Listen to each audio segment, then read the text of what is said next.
Gotham City. The rank of it still goes through my mind all the time. As I stand atop here, perched, like the night of darkness that I am, watching over the entire city, the scum that walks on these sidewalks. Little do they know how Batman is. Suddenly in the distance I hear the laugh of my most mortal enemy, the Joker. What are you talking about? I am the Knight, I am Batman. I was just getting some tea because my throat really hurts for some reason. Okay, fair enough. I'll stop talking like this. Sorry. I was watching Batman breaking the bowl again. So we ready to dive into? Watch me make this pencil disappear? Please don't bring me close to it. Okay, you're not ready. Future Donald, play the intro. Play it now. And here we go.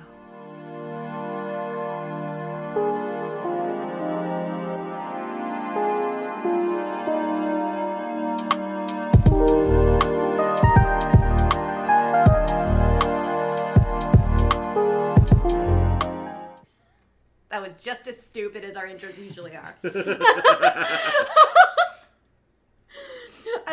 I listen to these sometimes and I'm like, oh my gosh, I wish I hadn't heard this. I've lost respect for myself and Donald in doing this. Well, you know what? I kind of feel bad about that too. So honestly, I'm just like, oh, we could have planned this out so much better. Oh gosh, yep. It's okay. Well, we try. It's the raw and yeah. The raw energy. The raw energy. Yep.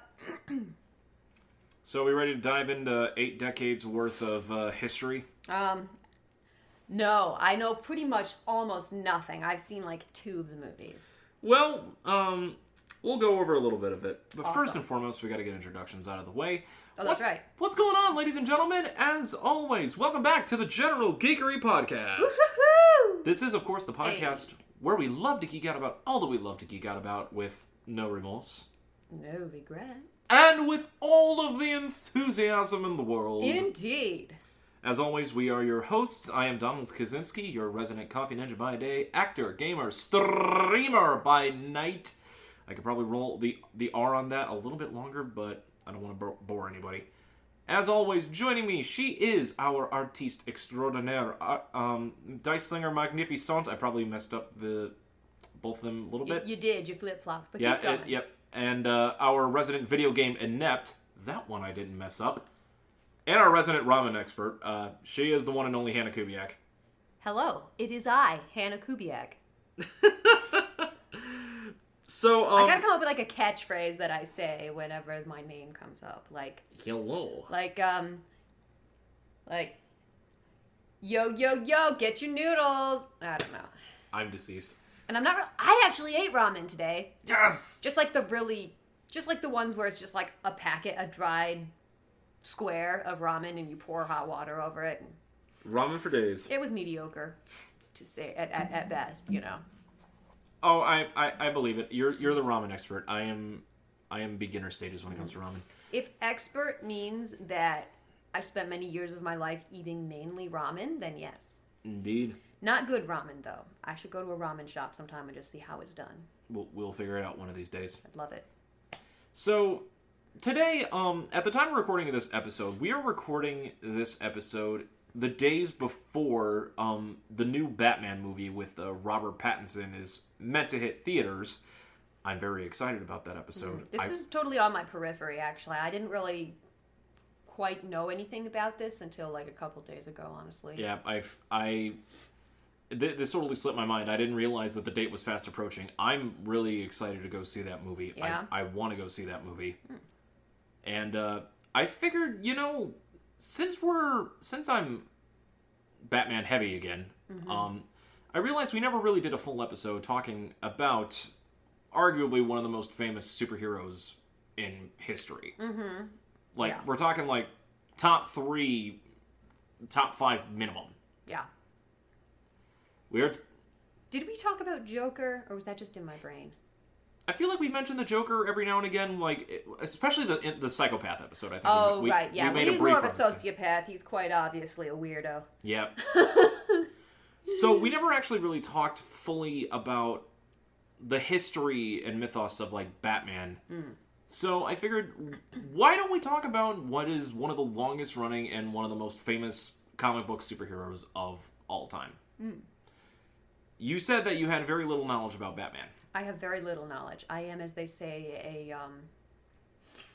a novice. Understandable. I don't know very much. I have so much to show you once we start doing reaction stuff.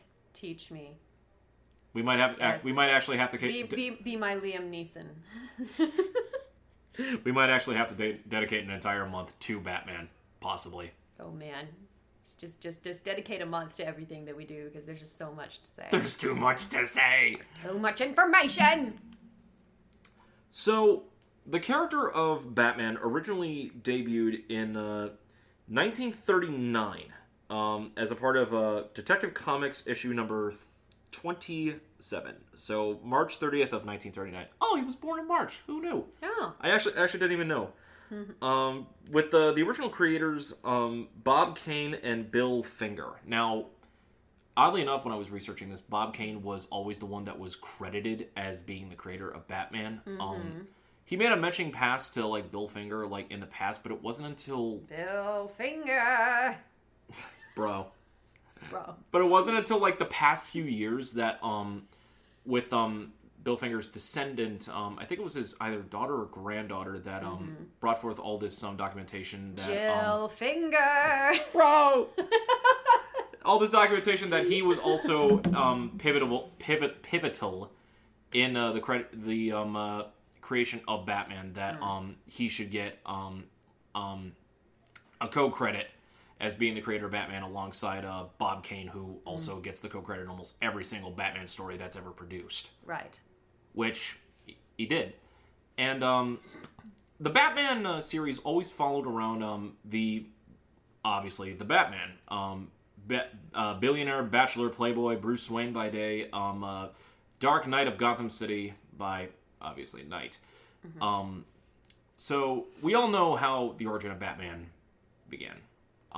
Do you know how the origin of Batman began? Just to... How Batman begins? Yeah, like how he becomes Batman. Like what shaped him? Well, the murder of his parents. Okay. Yep. That's what I know basically. I know that he had a fear of bats, and to face your fear, you must become your fear. I think that was only to the Christopher. I think the fear of bats was only for the Christopher Nolan movies. Okay. All right. There are some things about like the particular Batman origins that changes like every now and again, but the one constant is that Bruce Wayne's parents, Thomas and Martha Wayne, were killed in Crime Alley, coming home from the theater with their son Bruce. Yep. By oh god, I forget the criminal's name. I don't know it either. Hold on. I mean, there have been like different people that have killed both of them in different versions. Oh, different metaverses or whatever. I mean, in the Tim Burton films, it was actually pre-Joker that killed Batman's parents. There was a Tim Burton? Yep, the 1989 Was that the one where Catwoman, she was like being chased by cats and surrounded by cats and stuff? He also directed the sequel. So Okay. yeah, that was the second one. The first one was when Jack Nicholson was the Joker. Oh, see, I can see that happening. Jack Nicholson is As the Joker? Yeah, I can see that. So, what's the one with the penguin where it was that was Batman Returns. That was Yeah. the one with that was the one with Catwoman that you meant. Oh, okay. That was the one Who was with it who played a penguin? Oh no. Was it DeVito? Yep, Danny DeVito. Okay. That movie freaked me out. I don't know what it was about him. Just like he was all pasty and slimy and greasy and Yep, black-lipped and fish-eating. Funny thing about that film, like how it was like depicted as like that grim kind of like atmosphere and things like that, actually, a planned line of Batman toys for McDonald's Happy Meals had to be pulled. Oh, wow. Yeah. Just because why?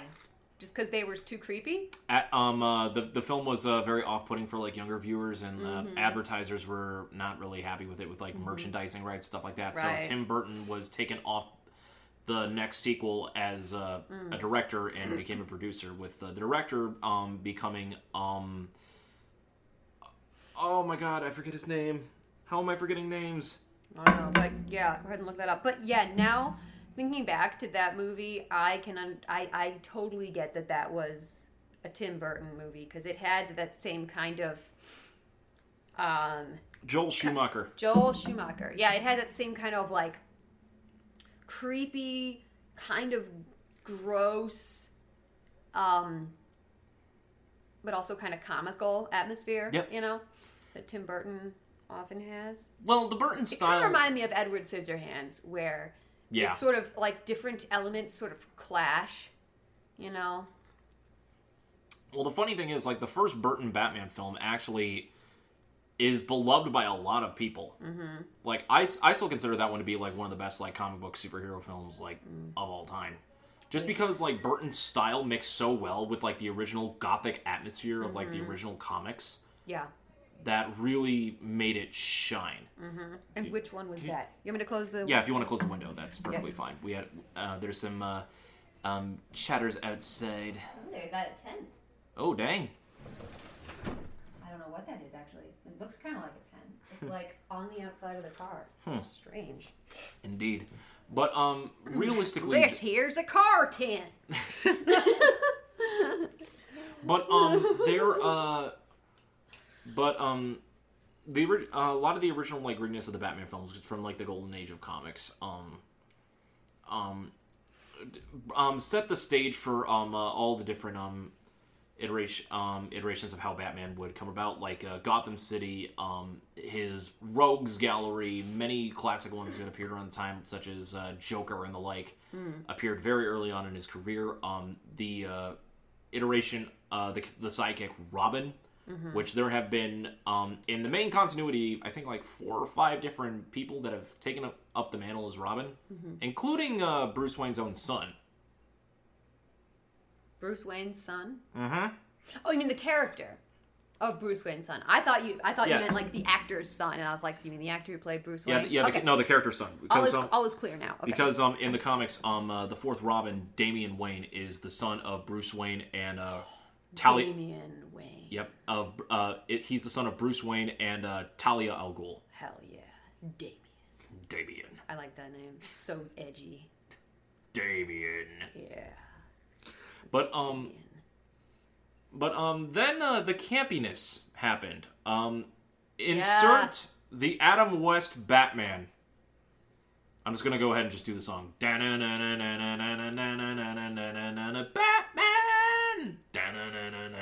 Now, is that the one where there's that scene where they're like on this sort of grappling hook thing climbing up a building? Yep. And the one where he's trying to get rid of a bomb, but everywhere he goes, there's like people in the boat on the edge of the dock. He wants the other side of the dock, and it's like a family of ducks, and he's trying to get rid of the bomb. And yep. Okay, I had a so at my school, when we didn't have a lunchroom, but we had lunch in our classrooms, and we would have like a parent who would come and supervise us during lunch so that our teachers could have a break. Okay. And there was this one parent who every single time he came to be our lunch monitor, he would always bring that movie and play it. Every single time. So I've seen like the beginning of that movie, like the first 45 minutes of it, many times. Hold on, movie. Wait a second. I think we got like 2 different things. Oh, I was talking about a movie. No, I'm talking about the Adam West series. Oh, okay, a TV show. Okay. Yeah, it was actually a TV show. Okay. But I think it might be the same thing unless it was like a video format or whichever. Yeah, it was live action. I'm gonna need to double check that. Yeah. But anyway, yeah, Adam West's Batman. I mean, it's an iconic show. Don't get me wrong, but Oh my goodness, it's so campy. It is so campy. A lot of the things that Batman is made fun of for usually comes from like this era. Right. And of course the comic books got a little bit more light heavy, and Batman had literally everything at his disposal in his utility belt. Anything from sleeping pellets, grappling hook, bat credit card. Thanks a lot. Waffle iron. Thanks a lot, Joel Schumacher. But cricket paddle. Probably, yeah. Like it was all in his utility belt. Like, oh my god, racket. They even brought Adam West on an episode of The Simpsons where in universe of The Simpsons, Krusty the Clown played a villain in Batman, and he put them on a carousel to spin to their death. And Batman said, "Luckily, I had my carousel reversal spray." What? I kid you not. Oh my god. And if I'm not mistaken, they actually got Adam West to voice Batman in that episode, which I'm like, oh my god, yes. Oh man.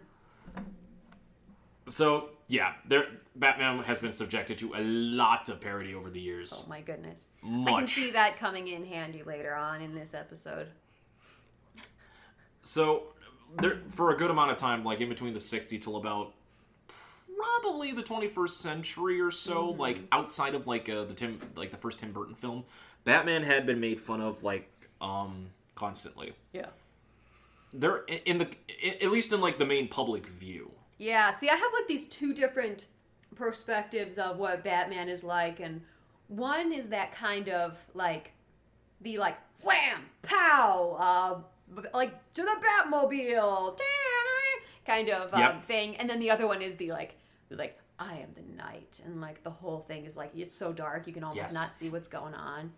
Yep, that's like the two sides of Batman. Yeah. You got the campy version, and then you got the serious, gritty stuff. Mm-hmm. And you know what Batman villain I've always wanted to see like more of? Like it's the only one that I haven't seen that with like where they're the main villain in it that I know of is the Riddler.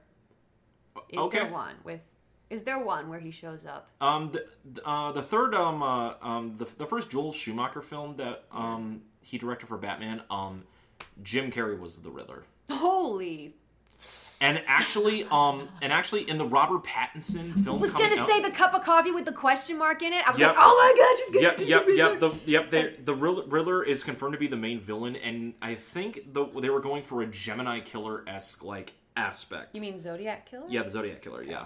Because let's okay, I'm down to see this movie now. We might actually have to do that. I'm down to go and see it because I don't know why, but I just always have found the Riddler to be kind of fascinating. Yeah, so I'm actually looking at the IMDb. Paul Dano is going to be the Riddler. So wait, what does he look like? This man. Aw, he's cute. He's going to be the Riddler. I know if I'm not mistaken, I think Penguin's in this. Oh yeah, the Penguin's going to be played by Colin Farrell. That's right. Oh. That's going to be interesting. Colin Farrell. That's really going to be interesting. So, yeah, like you said with the Riddler, Batman has a huge rogues gallery. Like, one of the biggest and most iconic in, like, the history of comics. Yep. And Riddler is often among, like, one of the most recognizable, I would say. Yeah. I mean, Scarecrow. Oh my god, Scarecrow's one of my favorites. Yeah, he's pretty cool too. Yeah, played in the Christopher Nolan movies by that really sweaty guy. and he's the same guy throughout the entire. He's the only recurring villain to make it through all three movies. Yeah, that guy. Yeah, he's one of those Christopher Nolan people who shows up in a lot of Christopher Nolan movies. He was in Inception. He's like the son of the man whose dream they were in. You know, he's also in the second. He's in the sequel for A Quiet Place. A Quiet Place 2? Yes, he's in A Quiet Place 2. Oh my gosh, okay. I haven't seen it yet, but oh man, yeah. See, I don't know what that guy's name is, but A Quiet Place, one of the best movies I've ever seen. Oh yeah, I think we've talked about that. So good, plenty of times before. Yeah, I think it was in like a top something list or something. I'm not sure. I don't remember. I get this podcast mixed up with the one that I do with my mom, because we've definitely talked about A Quiet Place. Oh, we have. That was like one of our first episodes that we talked about. We mentioned it. Was it because we were talking about horror movies? Yeah, we were talking about horror movies at the time. But yeah, Scarecrow's another big one. I know you talked about Liam Neeson, so might as well bring up Ra's al Ghul. Uh-huh. I know he's pronounced Roz in the Christopher Nolan trilogy. More often than not, in all other Batman media, Ra's is how it's pronounced. Ra's al Ghul. Awesome. Yeah. And his daughter Talia, whom is one of Bruce Wayne's many love interests. Oh my goodness. Like Batman has his own damn harem at times. Uh-huh. Like in so many different medias, like so many different people fall for him. Like Talia al Ghul, Catwoman, Zatanna, Wonder Woman. Wonder Woman? Yeah, and the Justice League cartoon. I still gotta see that movie, actually. Wonder Woman. Ooh. I've heard it's good. The first one with Gal Gadot. Gal Gadot. Mm-hmm. Oh yeah, it's decent. It's really good. It's decent. No, I don't mean that in a bad way. I'm saying it's actually good. Awesome. Like I'm agreeing with you. Like it's actually good. Awesome. Okay. I was gonna say. So yeah, like there's so many Batman villains, and they've incorporated them in many different forms. I think one of the best things that they did for one of the things I have to explain about Batman, I think more often than any other comic book character in history, maybe with the exception of Spider-Man, has like the most kind of has crossover into different media forms more often than anyone. Batman has so many different animated series. He has so many different like animated cartoon series after him. He had a live action show in the 60s, the Adam West, like I said. He's had several different video games. One video game series is critically acclaimed. The Arkham series. Oh, Arkham. Arkham Asylum, Arkham City. Arkham City especially. Oh my gosh. And named for the town in a lot of Lovecraft stuff. Yep. Is it Arkham, Massachusetts or something? I want to say yes. Mm-hmm.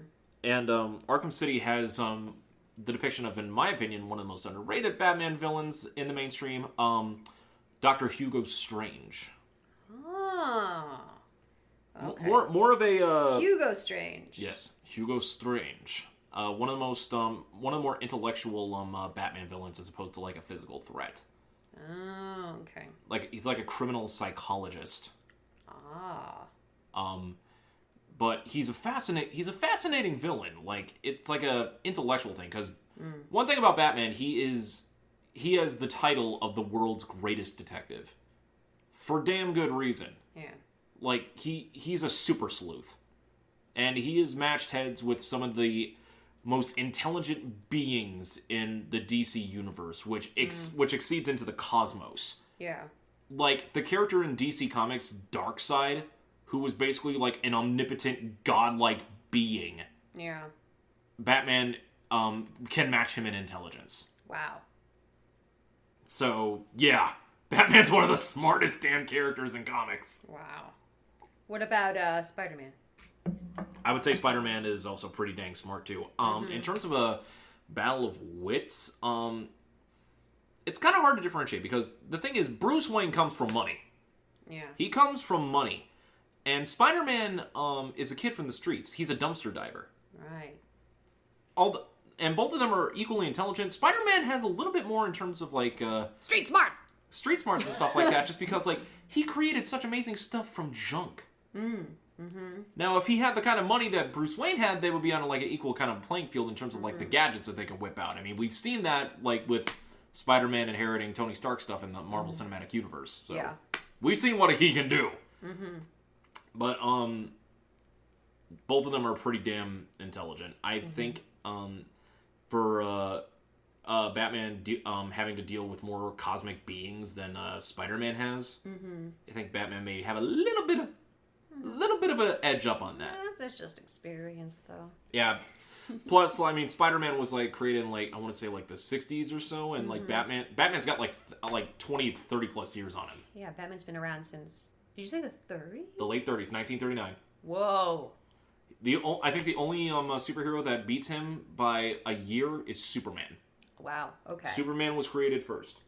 Oh, that's awesome. And so, like I said, there are many different like iterations of Batman across all different mediums.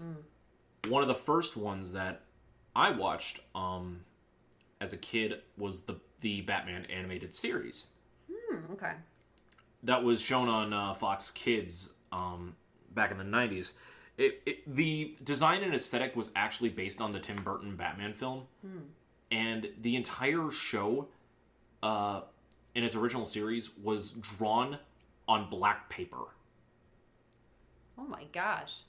Yeah, very... That's so twisted. Yeah, That's very... so backwards, like a blueprint. Yeah, it's like... it was very, very different for the time. Like, it took years to fully develop this show. Wow. And the reason why it was a show? Yes, it was an animated series. On black paper. Animated on black paper. Like, drawn on every single frame and stuff. Drawn on black paper. With, like, white? Or color or chalk or... Yeah, with like color and chalk. Dude. And everything. I will literally sit you down and show you this series one day. Okay. It is critically acclaimed as one of the greatest animated cartoons in American history. Okay. Where does it place alongside Akira? Akira is kind of different because like as a Japanese animated film, like I feel like you have to classify Japan and but it's kind of the movie that brought anime to the West. Let me put it this way. Batman the Animated Series ranks up there with Avatar. The Last Airbender. Okay, yeah. You know how much I love Avatar The Last Airbender. So oh my gosh, yeah, yes. I rank it up there. So good. Whew. And that was the series that introduced two constants that are two constant voice actors who are always labeled as like specific characters in the Batman mythos. Kevin Conroy as the Batman, and you probably know the second Mark person. Hamill. Mark Hamill is the Joker. This was the series that introduced both voice actors as like they would become the definitive voices of like those characters in a lot of people's eyes for decades. Yep. Even like to this day. It's been nearly 3 decades since that animated series came out. Yeah. And we still recognize Kevin Conroy as the Batman and Mark Hamill as the Joker across many different projects. Yep. Because they keep bringing them back because they're the definitive voices. So much so that they view those voices as those specific characters more than any live action actor could portray like those characters.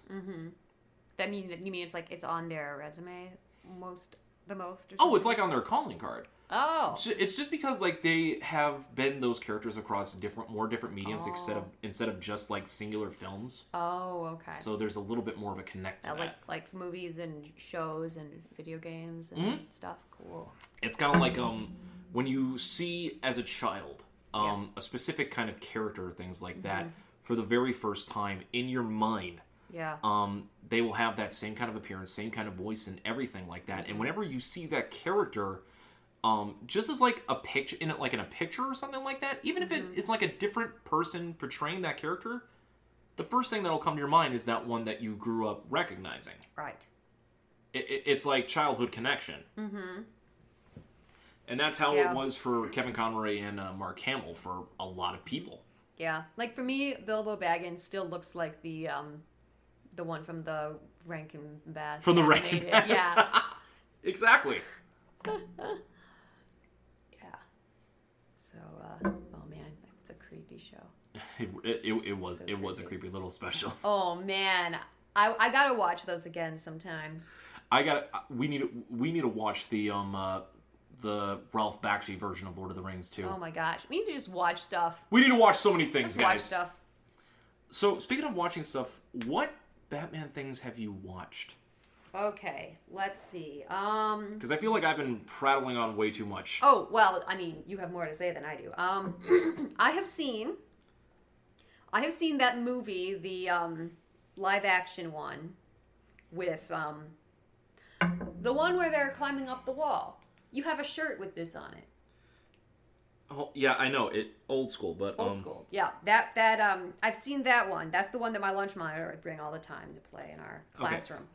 Okay. What was the exact description of like the scene that was playing out? Just so I can type it into Google and we can They finalize. were climbing up a wall, like a brick wall of a building, and like people in the building were noticing them and like poking their heads out the windows and saying hello and stuff. Kind of like a Harold Lloyd movie almost.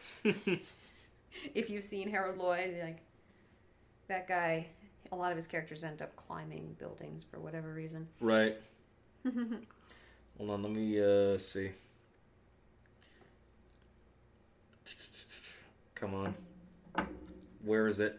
Google Images, help me. Was it something like this? Yeah. Okay, so then that is the Adam West TV show. Oh, is it? Okay, yep. I swear I thought it was a movie, but all right. So yeah, I've seen some of that then. That episode in particular. I remember great. There was a it was like somebody got like thrown out of a window, and as they were falling, it was quite obviously just like a mannequin. Like the guy just stayed completely like pencil dive, hands at yep. its side, just kind of like someone threw an action figure out the window. Mm-hmm. So that was funny. So I've seen that. I have seen I've seen Batman Begins a couple of times. That's the one with Reich. Yes, Ra's al Ghul. Even though they pronounce it as Ra's al Ghul in the film. Okay, yeah. It's okay. I'm not going to be picky about pronunciation here. Yeah, so Ra's al Ghul. I've seen the Tim Burton one with the Penguin. I may not have seen it all the way through. All I really remember about that movie was him stuffing his face with raw fish and being kind of off-put by that. I always like to remember it as the one Batman project that Christopher Walken was a part of. Was he? He was in that film. Who was he? He was like a mayoral candidate that was backing up Penguin. Oh, he's the mayoral candidate. Okay. The power of Christopher Walken cannot be unmatched. Wait a minute. Christopher Walken. I gotta have more cowbell. No, yeah, wait a minute. That is a different person from the person who played the Green Goblin, yeah? That's like a similar... Willem Dafoe is the Green Goblin. Willem Dafoe, that's right. I get those two mixed up all the time. They kind of have the same sort of... They have the same sort of look and demeanor. I'll tell you the difference between them. Willem Dafoe is from Wisconsin. Okay, that still won't help me, but Fair enough. And the funny thing is, Willem Dafoe actually did a film with Robert Pattinson before Robert Pattinson became Batman. Oh my gosh! If you haven't seen The Lighthouse, holy hell! Wait a minute, that's the one where it's just the two of them. Yep, just the two of them. One of them might be dead or something. Yeah, it's a hell of a watch. I want to see that. We should just be writing these down, just everything that I need to see. Future Donald, write this down. Write this down. Yeah. Yeah, so there was that one. I've seen that one. I've seen the Batman whatever one it was that had Scarecrow in it. I've seen that one with the Christopher Nolan. Okay, so Batman Begins was like the one that primarily had like Scarecrow like throughout most of it. Oh, so that had both him and Rice. Him and Raish. Yeah. Raish. Okay, cool. So yeah, I've seen that one definitely. Also, best thing about the Christopher Nolan trilogy, like the officer who plays Jim Gordon is like the actor who plays Jim Gordon, one of my favorite actors of all time. Yes, Gary Oldman. I love Gary Oldman. Oh, Gary Oldman. I rank Gary Oldman up there among like inspirations I take as an actor, right up there with Tim Curry. Oh my gosh. I view him so highly. He has such interesting range. Oh, you take a look at his role as Jim Gordon from The Dark Knight. Yeah. And then you look at like one of his performances from like, I don't know, The Fifth Element or Leon the Professional, like it's Harry Potter. It's oh crazy. My gosh, yeah, in The Fifth Element he was what's his name? Yep. Jean-Baptiste Zorp or whatever. Or him as Dracula. Oh my gosh. Okay. As dumb as that as dumb as that film of Dracula is, Gary Oldman as Count Dracula, just mwah! Yeah. Beautiful. I just gotta find that guy's apparently the Fifth Element, apparently he hated making that movie. Oh, there's been a lot of like talk about like how people that worked on that movie said it was like kind of a nightmare, but holy hell, it is iconic. Yeah, a lot of people were involved in that. Like Ian Holm was involved in Yep. that, Bruce Willis. Oh man. Who else? Yeah, Gary Oldman.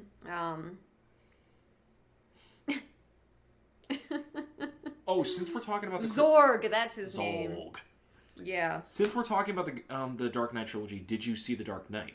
Yeah, I saw The Dark Knight. Okay, I haven't seen the one that followed it though. Okay, we'll probably get to that whenever we do a read through of it. Yeah. But there's actually been I had a talk with a couple friends of mine about like when it comes to like the live action films, like in terms of Batman, like which is their favorite. It usually either comes down to The Dark Knight or the first Tim Burton Batman film that many people will look to as like Batman. Yeah. What is his full name though? It's so weird. Hannah's still hung up on the Fifth I Element. am. Guys. Yeah. Okay, so low key, like I saw this movie probably like kind of around the same time that I started playing my Ranger Rogue and Loaded Dice, and like her voice is slightly based off of this guy. We just like Okay, here. Okay. This case is empty. All right, I found Empty, it. the opposite of full. Jean-Baptiste Emmanuel Zorg. Okay, I knew it had Baptiste in it. Jean-Baptiste Emmanuel Zorg. Yeah. Or like, what was it? He was like, he was like giving a demo of some weapons, and it was like I had a net gun and a flamethrower and all this stuff, and The Fifth Element. it's light, handles adjustable for easy carrying, good for righties and lefties. Breaks down into 4 parts, undetectable by X-ray, ideal for quick, discreet interventions. A word on firepower. You want to know the funny thing is, for as much as like The Fifth Element is like an iconic film from the 90s, I've only seen it once. Yeah. For as many movies as I've seen multiple times, The Fifth Element is a film that I have only seen once. I've only seen it once too. I've seen parts of it kind of on the YouTube, but I'd be down for watching that again. Heck yes. Actually. Jean-Baptiste Emmanuel Zorg. So from like a general perspective of Batman, you've seen a lot of like the films and a little bit of like the Adam West TV series. So you have a general understanding of like how Batman is in like pop culture. Yeah, The Dark Knight I've seen many times. It's such a good movie. I have sort of all the other stuff I've seen though, like I remember bits and pieces, but I cannot say that I know what happens in the entire movie. I just have like flashes of like the Penguin eating fish or Catwoman being overrun by cats and like yeah, that was weird. Spray painting all of her clothes or whatever. Did she do that? I don't remember. It's been a long time since I've seen Batman Returns. So Okay. But as opposed to like The Dark Knight, like I've seen that one a couple of times. do you remember that one in bits and pieces, or do you actually? I remember the like, whole thing. Okay, you do remember the whole thing. Yeah. Okay. Yep. And Two-Face in that one was fun. Oh yeah. Oh, funny thing Two-Face. is, Two-Face, another great Batman villain. In the movie that Jim Carrey was the Riddler, Two-Face is played by Tommy Lee Jones. Oh my gosh.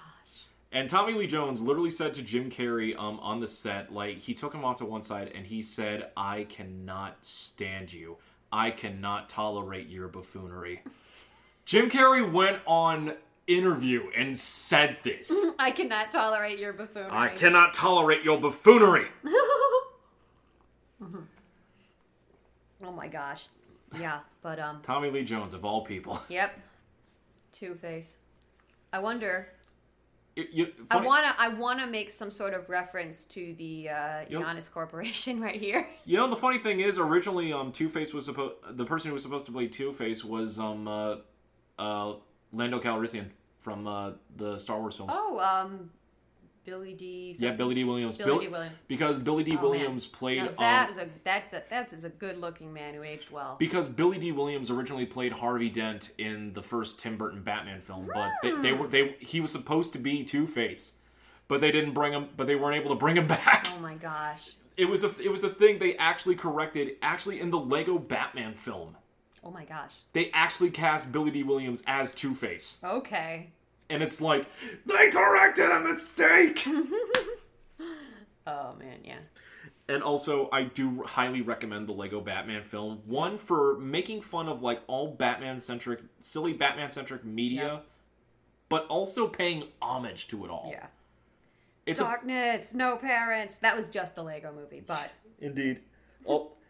Also, I can't believe I actually say this, like, how the heck is it? Do you have a Lego Batman movie, where you have Ray Fiennes playing Alfred, and Voldemort shows up, and Ray Fiennes is not playing Voldemort? Voldemort shows up? In the Batman? It's a long story. What the hell? I need to sit you down and have you watch it to understand. Oh, There's so much that goes on in there. Oh my gosh. Because they also showcase a lot of, like, Batman's rogues galleries, including... I can touch you now. Oh, there's Alfred, what are you doing in my bedroom? Oh, sorry, sir. Bruh. It's too early. And the funny thing is, like, they showcase, like, a large portion of Batman's rogues gallery in that film, including some people that often, like, are forgotten about, like Condiment King. Condiment King? Yes. Condiment King. I'm leaving. No, Hannah, I promise you it's not as silly as it sounds. Oh dear. I just imagine a man with a man who basically has like one of those capes you open up and it's got like little pockets with everything in it, but it's got like mayo and mustard and some relish and a little bit of barbecue, and he just kind of seasons you before he kills you or after. So, chat room, I'm going to show her an illustration of Condiment King. Oh my god. You were almost so on point, it's not even funny. Oh my gosh, he does. He has little tanks of things, and he says, "Who wants some flavor?" Oh my gosh. I'm fucking dead. Oh my god. Give me the name of another obscure Batman villain. I want to see how well I can do this, or if that was just a fluke. Okay, okay, hold on, let me see. Magpie. Magpie? Yes. Okay, I imagine that person as being very shiny and covered in, like, garbage and stuff. But, like, shiny garbage, like discarded CDs, and maybe having giant eyeballs, and, like, really big glasses, like owl eye glasses. Okay, so. Oh, man. This is Magpie. Okay. I mean, almost not like what I said at all, really. I was going to say, like, wearing, like, black with the stuff, but... Yeah, she has a little bit more of a Raven-esque kind of, like, appearance, and she has the ability to extend her fingernails and... Oh my gosh. Like Lust from Full Metal Alchemist, kind of? You know, the more as you say it... Oh, yeah. Well, Magpie. I will be damned. Yeah. And Raven, I only know her from Teen Titans. I don't know. Don't worry. I won't have you do that. Also, bless Raven. I love Raven. Raven. I love her with a passion. Raven. Yeah, she was definitely my favorite in that show because I was kind of an emo kid under the skin. Like I looked like a shy, homeschooled Catholic girl with pigtails, but I was very emo inside. Oof.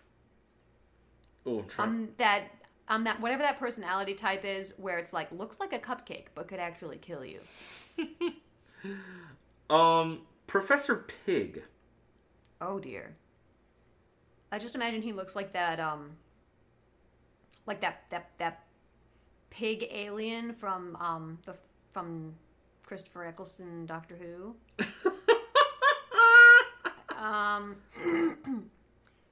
Maybe he has a mustache. All right.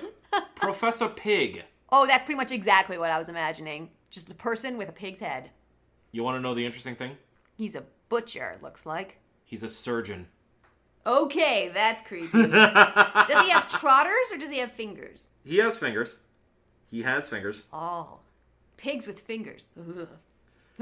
Oh, I'm gonna give you a really, really This is fun. Okay, here's a question. Yes. Is Fish Mooney just a character in Gotham, or is it a character from like lore of Batman and stuff? Fish Mooney, you said? Fish Mooney, yeah. Hold on. Because she was pretty awesome. It was made exclusively for the television series Gotham. Okay. She was pretty cool. Oh yeah, she was. Yeah. All right. She slayed, as they say. All right. The Mad Hatter. Okay, well, I imagine that. I imagine that he's wearing a really, really big top hat, and he has like. I just kind of imagine him looking like the Johnny Depp Willy Wonka. Here he is. Yep, pretty much. So here's the thing about Mad Hatter. He took up the inspiration because, of course, Alice from Alice in Wonderland, and he specializes in mind control. Yes, there was a Gotham episode about this. He's a hypnotist. He's trying to find his Alice. He looked... whoever it was, the actor who played him in Gotham, looked so much like Andrew Kelly. It was just really scary. Oh! You can try and find a picture of him. This has just become like show and tell, which is a great way to do a podcast, as you all know. Oh, man. But yeah, he's a very, very demented individual. Oh, man. Oh, yeah. His name was Jervis Tetch. Yes. Hey, look at this. Look at this son of a bitch. Oh, You look like yeah. He does look like the Johnny Depp Mad Hatter. Holy Jesus. Yeah. But does he not kind of also, at first glance, look like our friend Andrew Kelly? Yeah. Just a little bit? Yeah. Yeah. Yeah. He looks like... I'm sorry, Andrew. Yeah, he looks like Johnny Depp and Bruno from Encanto had a baby. Oof. Oh my god. Okay. Oh, I'll give you one last one. So, Hugo Strange. Okay. I did mention him before. You did. I imagine... Okay, you know what? I just imagined him looking like Dr. Horrible, honestly, with like the long white coat and the big black gloves and like the goggles and like kind of crazy hair. Okay. Either that or he's wearing tweed. This is a comic book adaptation of it. Ah, okay. I mean, I got the glasses thing right. And he apparently was... I believe he was in the show Gotham. Okay, you know, I vaguely remember him. He was portrayed by B.D. Wong. Yes. I have not seen... He was in Arkham. And did terrible things to people. Yep. Pretty much. Yeah. I'm starting to... I watched some of that show, like when I had first moved here. I have not watched Arkham. No? No, Gotham. That's Gotham, right. I have not watched Gotham yet. It's interesting. Yeah, I know it revolves more around Jim Gordon than anything. So Jim Gordon. Jim Gordon's like one of the best characters. Like pretty good character. And his daughter becomes Batgirl. What? Yep. Oh wow, I didn't know that. Yeah. So Batman has an extended a range of like bat themed cohorts that is collectively known as like the Bat families, which includes Batman, Alfred Pennyworth, the many different people that took up the mantle of Robin, and of course Batgirl, who is Jim Gordon's daughter, Barbara Gordon, who after, in terms of the continuity of The Killing Joke, where she's shot in the spine by Joker and paralyzed, becomes Batman's eyes and ears in the Batcave. She becomes the Oracle. Oh, wow. Yeah, there's a lot. Sounds dope. And then, like I said, there's been 4 different Robins. One was Dick Grayson, who was the first one. He was the one who basically he was part of the Flying Graysons in the circus, and because of ties to the mob or something like that, his parents were killed during a trapeze performance that they did a million times without a net, and they fell to their deaths. Oh, yikes! So yeah. Tim lost, not Tim, Dick lost all of his parents, and he became Bruce Wayne's adopted son. Aww. And when he found out Bruce's identity, he became the first Robin. Nice. Okay. And as Dick grew up, then came the second Robin, Jason Todd. And Jason Todd was so, got under a lot of people's skins that there was actually a vote to see if they would remove Jason as Robin. They did. Oh, wow. They killed him. Oh my gosh. Joke. They killed him off in, if I'm not, Death in the Family, one of the most famous Batman stories of all time. Oh, wow. He got better, though. Ra's al Ghul brought him, in some continuity, Ra's al Ghul brought him back, and he became the Red Hood. Which is, that entire story is actually told in a animated movie format and is considered one of the best Batman movies of all time. Wow. Okay. Like, if I'm not mistaken, I think it's got 100% on Rotten Tomatoes. Oh, wow. Which is huge for a direct-to-DVD film. Dude, yeah.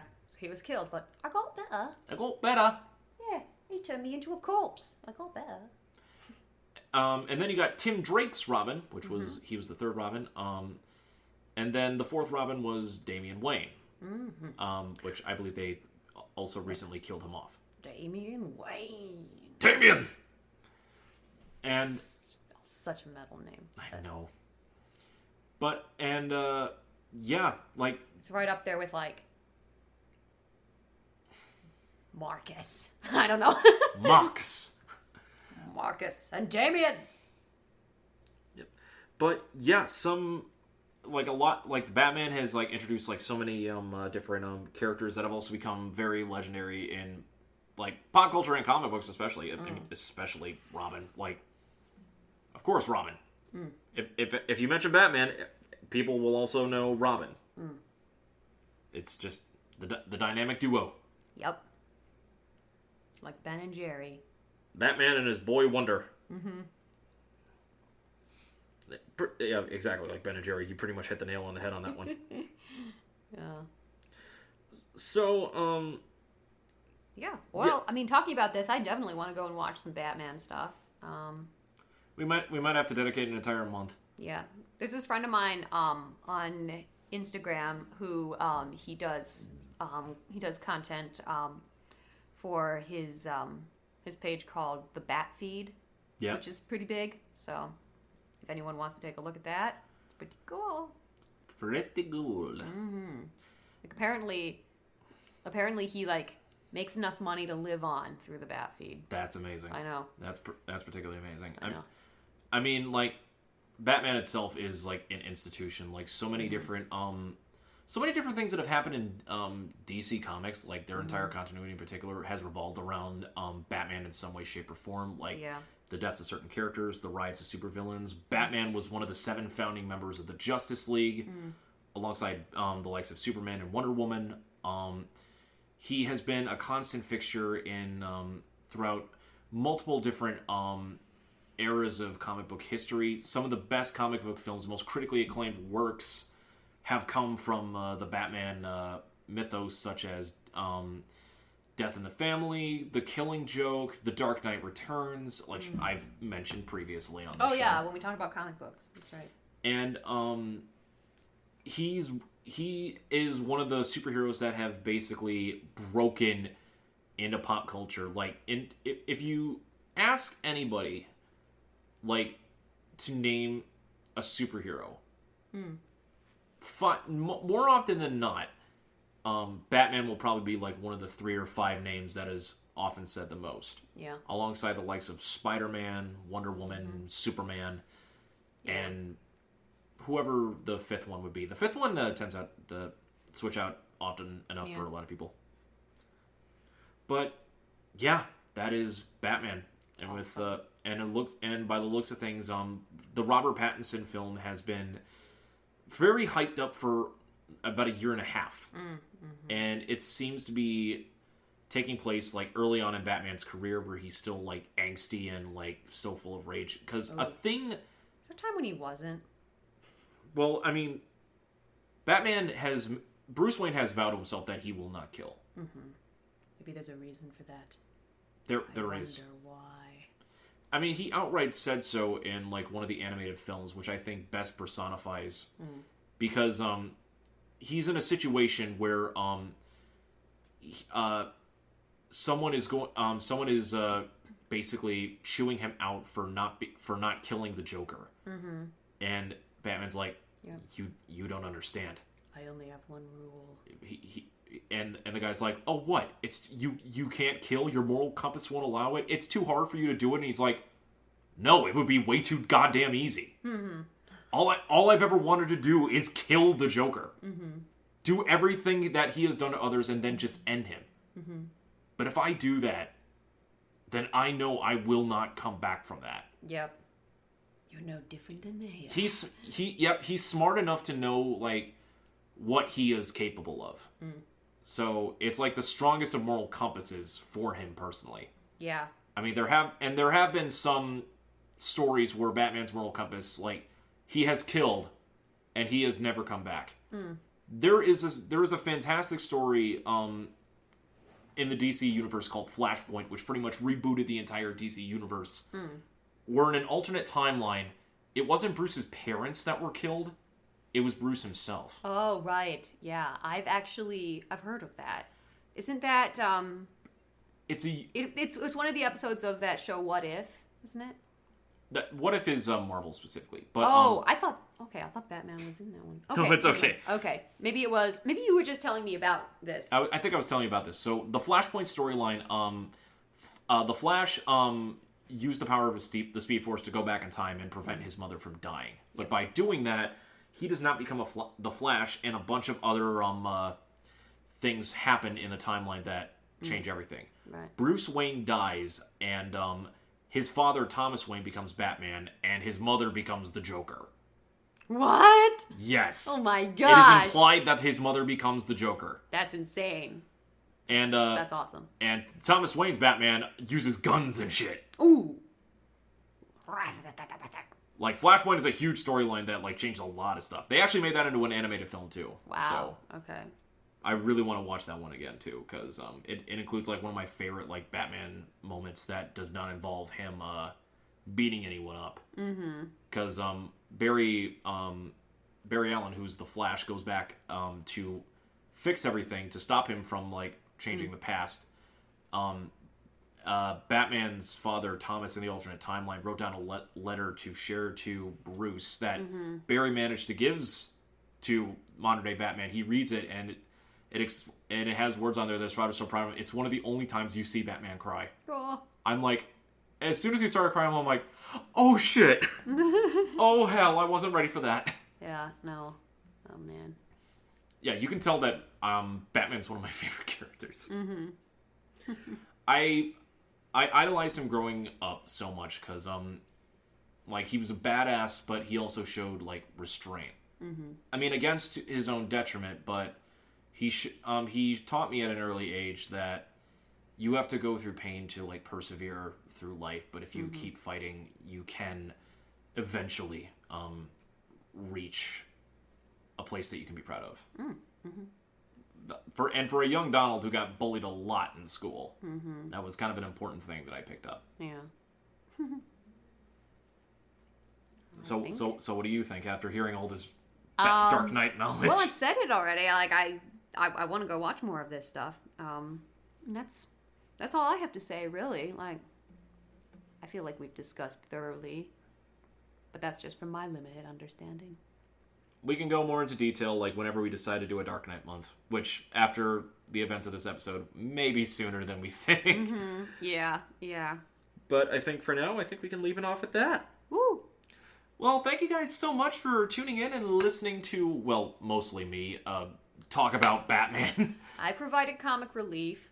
hopefully we'll have a chance to go see the new Batman film, and hopefully we'll have the chance to talk to you guys about it. Who knows? Maybe it might be the next episode. Who knows? Who knows? Who knows? Who can say? Who knows? But if you guys want like what you have been listening to, make sure to follow us wherever podcasts can be found. We're on Spreaker, we're on Spotify, we're on Apple Podcasts, and if you guys want to listen to all the episodes in chronological order, we have the full playlist available for you over on YouTube, the link of which is in the description of this episode. If you guys want to support the show in any way, shape, or form, please consider donating to our Patreon or our Ko-fi page to help us continue doing what we do here and help us provide more additional content in the future. We're planning reaction video stuff as well as continuing the Inepticon series in the future. The links to both of those pages are in this episode's description. Also in the episode's description are our many different social media pages on Facebook, Instagram, and Twitter for the General Geekery Podcast, for Hannah on Instagram, and for myself on Twitter and Instagram as well. As well as our other Twitch streams. As well as our other Twitch streams, including my personal Twitch page and the Loaded Dice Adventures Twitch page, where me and Hannah both appear on playing Dungeons & Dragons. By the way, speaking of which, congrats on 5 years of the Avenaria Awakenings campaign. That was a lot of fun last night. Oh, yeah. Oh, I enjoyed it. We pulled out all the stops. Oh, yeah, you guys did. All the giveaways and stuff. So that was a lot of fun. Yeah, we've still got that giant Gouth miniature to give away when we get a certain number I was of hoping to viewers. get you guys so close to 25. Like, I think the most you guys had at that night was like, you hit 20. I think you hit 20. It was so close. Yep. But definitely go check that out if you want to see more of our shenanigans in the world of D&D. Yep. Thank you guys so much again for listening. This has been episode 109 of the Journal Geekery Podcast. My goodness. Indeed. Until next time, guys, for Hannah Kubiak, I'm Donald Kaczynski. Until next we see you, make sure to keep the bat signal nice and hot for us. And as always remember to keep your geek on. Always. Clink, clink. Clink, clink. I am the Knight. I am Batman. I can't do a good Kevin Conroy impression. I'm sorry. I tried. I have no way of knowing whether that was good or not. Okay, good. Bye, everyone.